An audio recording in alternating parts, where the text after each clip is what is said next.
Bonjour tout le monde, ici Christian, en compagnie d'un Teletype de modèle 5 trait d'union 41 fait par la compagnie Nova. C'était un clone, un peu de, pas juste un peu, on va voir bientôt, on va tout le désassembler ensemble, mais c'était un clone du modèle IBM 2741. Ce qui faisait la grosse différence, c'est que celui-ci, imaginez-vous donc, il était portable. Quoique, avec le poids que ça pèse, je doute fortement qu'une secrétaire l'ait déplacé d'elle-même. Quoique, un homme fort ou peut-être deux personnes, ça se fait très bien. Donc aujourd'hui, je voulais voir avec vous, dans le fond, ce que j'ai fait avec la machine, parce que la réparation, en fait, ne s'est pas très bien déroulée. J'ai plutôt opté pour une option B en mettant des pièces plus communes aujourd'hui. Donc, on va commencer tranquillement en ouvrant le petit panneau ici. Et déjà là, quelque chose doit vous sembler un peu étrange. Et oui, effectivement, le USB existait dans le temps. En 1973 là, que ça a été créé, celle-là. Mais en réalité, il s'agit de ce que j'ai utilisé, un beau Raspberry Pi, pas Raspberry Pi, excusez-moi, un beau Arduino Mega qui est venu à la rescousse dans ce cas-ci. Donc, on va enlever ça ici. Et voilà. Donc, quand je parlais de clone, ça va même plus loin que ça. En fait, on voit que c'est clairement, et si je déplace un peu, si j'allume et que je déplace.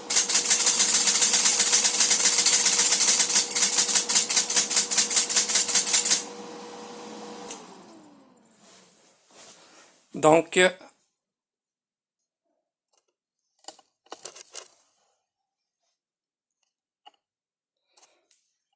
quand je parlais d'un clone, on voit ici que ça va beaucoup plus loin. C'est directement une imprimante, pas une imprimante, excusez-moi, une dactylo Selectric de IBM qui est utilisée ici. Donc voilà. Ce qui a été fait, ils ont pris une Selectric et ont tout simplement ajouté des choses, bon, des circuits, et ils ont interfacé. On va la prendre et la revirer, mais avant, je veux passer les cartes avec vous. On va voir ici que j'avais trois cartes en fait.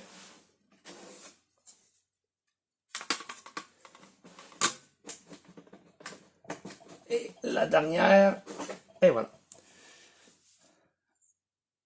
Donc, on avait une belle carte ici qui contrôlait le port série à une vitesse d'environ 133-134 bauds par seconde. Par la suite, elle est fonctionnelle.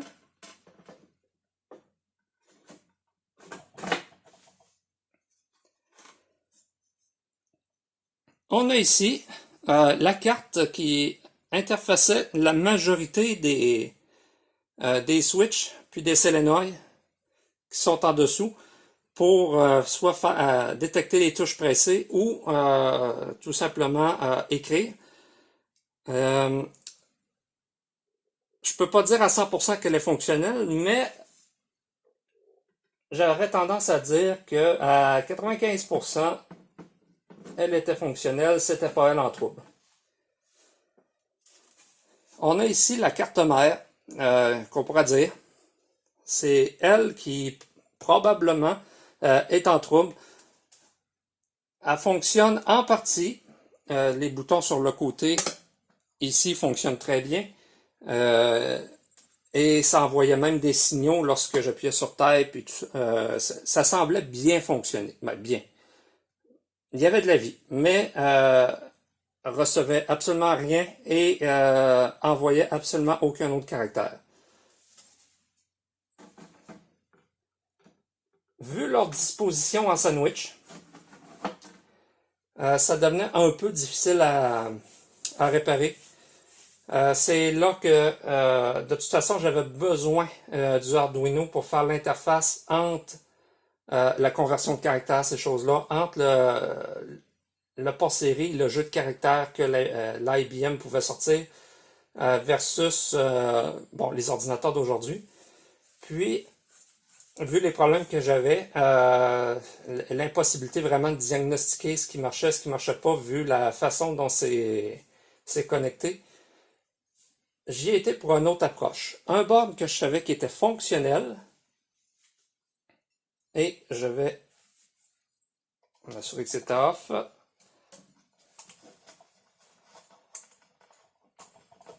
Il y a une petite switch, ben pas une petite switch, il y a une petite planche de cachet ici en dessous qui me permet par la suite de lever.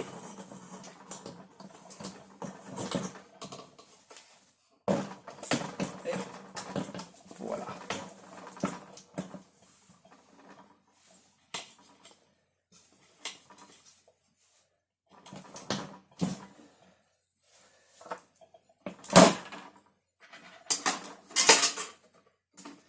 On va enlever les morceaux de trop.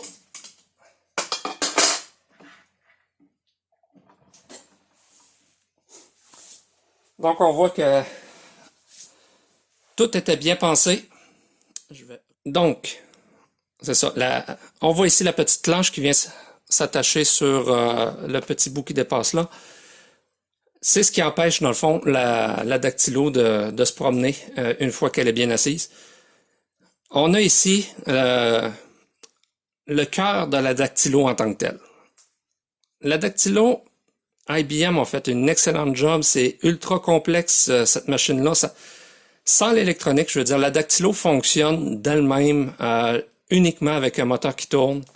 On a une cam qui fait la grandeur, la longueur ici, avec des clutches à ressort.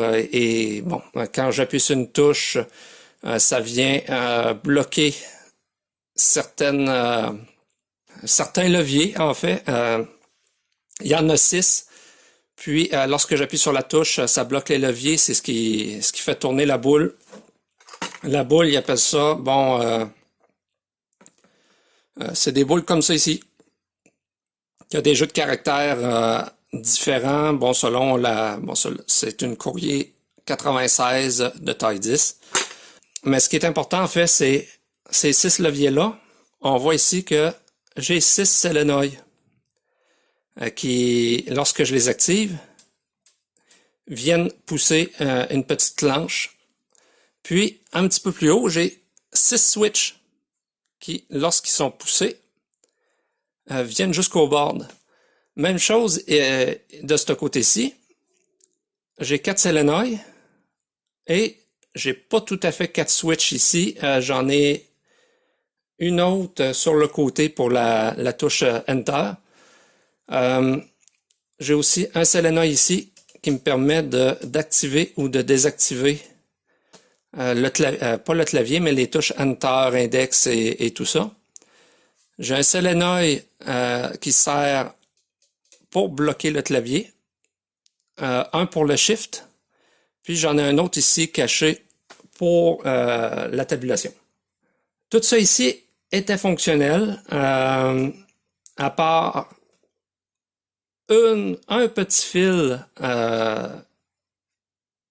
qui était juste ici, qui était dessoudé, cassé, donc j'ai ressoudé. On a notre switch qui nous dit quand est-ce qu'une touche a été pressée, qui est ici. La section de gauche, ici, a été utilisée pour tout ce qui est switch, relié aux touches. La section de droite ici, c'est toutes les switches autres qui étaient nécessaires pour, exemple, tabulation, le Shift, l'Enter, Index, Backspace. Puis, on a dans la section du bas, gauche et droite, ici, tout ce qui contrôle les solénoïdes.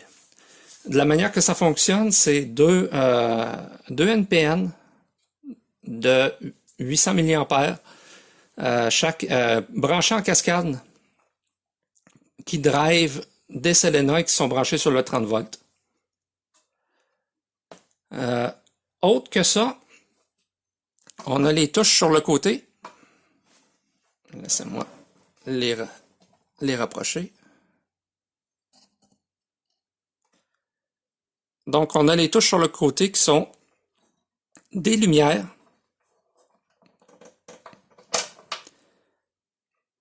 On voit qu'il y a un petit globe à l'intérieur. Les lumières marchent sur le 30 volts. Puis, il y a des switches dedans. Et tout ça est contrôlé par la deuxième grosse carte. Donc, c'était à refaire aussi. Il a fallu que je me fasse un mini circuit pour pouvoir gérer l'allumage des lumières. J'ai utilisé quelque chose de semblable au circuit qui est utilisé ici pour gérer. Vu que ça fonctionne très bien là, ça fonctionne très bien avec les lumières aussi. Ce qu'il a fallu que je fasse, c'est en suivant chacun des fils, chacune des pattes ici, je les ai mappées sur les connecteurs en arrière. OK, il fait un peu sombre. Pour bien voir, là, je vais déplacer ça ici, mon petit Raspberry. Pourquoi j'arrête pas de dire Raspberry Pi? Mon petit Arduino. On voit que j'avais des slots. Là, on voit que les cartes sont pas dedans. Mais tous mes fils arrivaient ici. Et ce que j'ai fait, c'est chacune des prises, j'ai identifié où est-ce que ça allait. Et, comme d'habitude, j'ai tout noté avec chaque patte. Donc, ça m'a permis de faire... Donc, c'est ça, ça m'a permis de faire un harnais qui me permet d'aller chercher le courant, chacune des entrées et chacune des sorties, de manière à ce que ça soit non destructif. Si tout jamais je finis par réparer les cartes, je peux facilement déconnecter mon Arduino et le remettre en état de stock. J'ai mon RS232 qui est non branché pour le moment parce que je fais encore des mises à jour de firmware pour les ajustements de timing, aussi ajustements, parce que j'ai pas tout à fait la bonne boule présentement, j'ai pas de 1, j'ai pas de égal, il y a des caractères qui correspondent pas au clavier, je pourrais probablement pas trouver la bonne boule exactement, mais je vais essayer de trouver la plus proche possible. Donc voilà, là présentement c'est l'Arduino qui interface toutes les switches et les solénoïdes et bien sûr me permet un buffer d'envoi et de réception. Envoi, on n'a pas vraiment de besoin, mais à la réception, dans le fond, on peut y parler plutôt en 9600 baud, ce qui est standard, ou du moins plus facile pour la communication. Et il va s'occuper par la suite de faire l'impression sur la feuille à la vitesse maximale de la dactylo qui était environ 14 caractères minutes, pas minutes, excusez-moi, 14 caractères secondes. Et par contre, j'ai diminué de moitié vu que la machine est vieille. Ça a pris un très gros nettoyage, un très long nettoyage pour décoincer chacune des pièces, rehuiler. D'ailleurs, c'est pour ça qu'on voit encore ma petite canne de WD-40. Faut savoir que c'est pas ce que j'ai utilisé pour huiler, c'est ce que j'ai utilisé pour décoincer les pièces. Une fois que la pièce était fonctionnelle, j'ai mis de l'huile à machine à coudre pour faire un huilage plus permanent. Donc, on voit ici dans le fond, le programme que j'ai mis dans le Arduino me permet de contrôler le shift, le tab, et j'ai aussi ajusté tout ce qui est ready est allumé. Là présentement je suis en mode offline,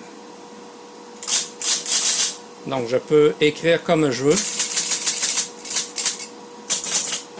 sans être dérangé par ce qui arrive par le RS232. Si j'appuie sur XMIT, je tombe en mode online le clavier est barré. Si j'appuie sur Type,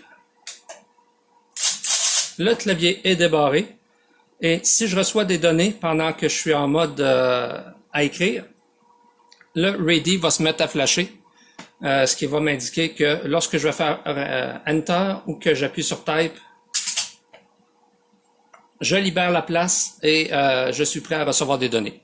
Donc, j'ai répliqué le plus fidèlement possible le système d'origine, à l'exception de la réception qui se met en buffer avec le bouton Ready qui clignote. Normalement, il y a un contrôleur entre les deux qui ne permet pas l'envoi de données quand le terminal est en mode écriture. Et une fois que l'envoi de l'écriture est fait, automatiquement, l'autre à l'autre bout va prendre le relais puis il va commencer à envoyer ses informations. Donc, ça fait le tour un petit peu de cette machine, le précurseur du fax, qui était inventé. Si je me fie à ce modèle-là, c'était avant 1970. Si on se fie à IBM, on parle de 1963 pour un modèle semblable.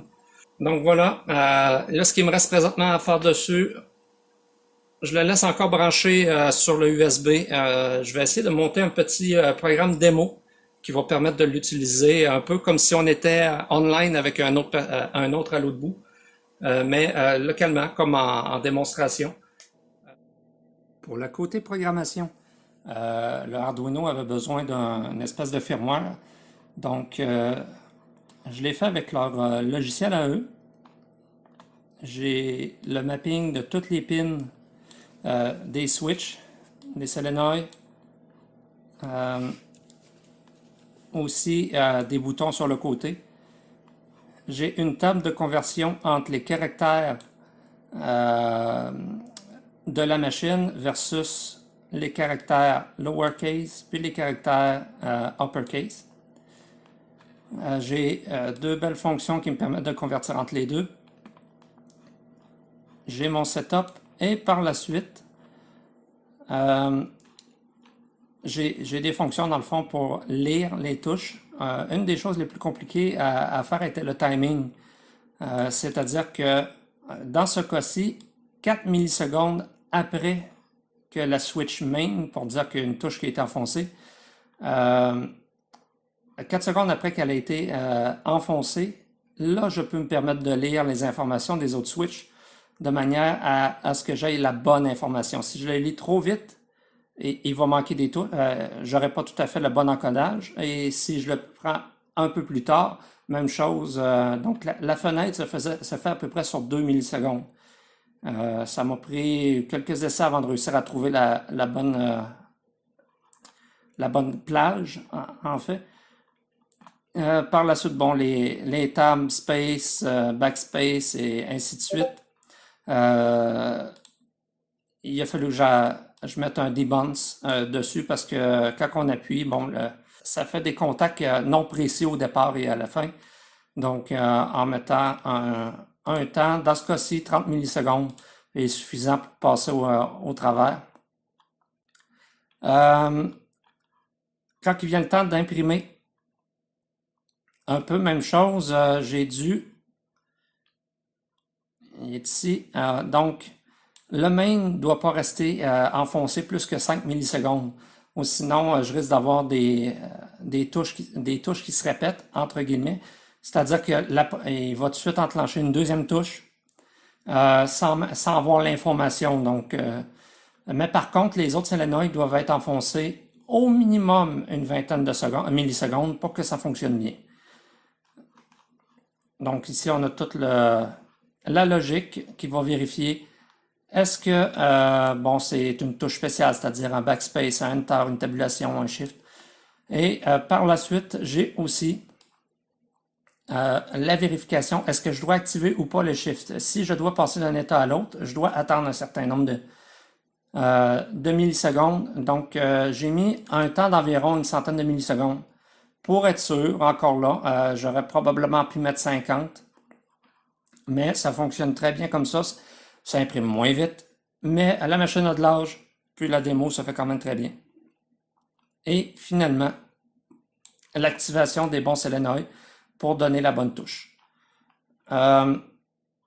J'ai aussi un bout de code expressément pour les touches sur le côté. En mode offline, c'est encore vide présentement, c'est là-dedans que je vais essayer de mettre mon mode démo, ou du moins l'activation du mode démo.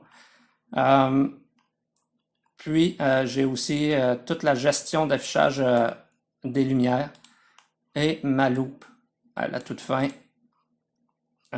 qui, dans le fond, regroupe toutes les fonctions ensemble. Je doute que ce soit nécessaire à quelqu'un d'autre, mais si tout jamais ça l'est, faites-moi le savoir, puis je vous enverrai un lien vers... je déposerai tout ça dans un Git et je vous enverrai le lien si vous en avez besoin.